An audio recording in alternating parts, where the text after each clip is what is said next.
በባለፈው ቪዲዮአችን ስለ አሜሪካ ጥንታዊ ስልጣኔዎች አይተናል።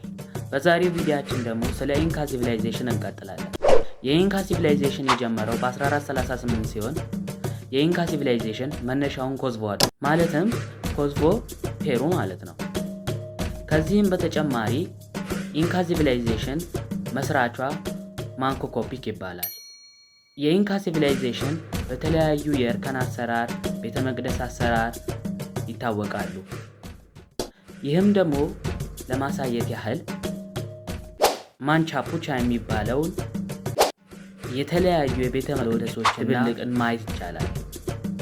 ከዚህም በተጨማሪ ኢንካ ኤምፓየር በጊዜው ከነበሩት ኢምፓየሮች በጣም ትልቁን ቦታ የያዘ ሲሆን 2 ሚሊዮን ኪሎ ሜትር ስኩዌር ያህልም ይሸፍናል ተብሎ ይታሰባል። እንደዚህ አይነት ታሪካዊ መረጃዎችም ሊደርሳችሁ ከፈለጋችሁ ፎሎ፣ ላይክ፣ ሼር አድርጉኝ። አመሰግናለሁ።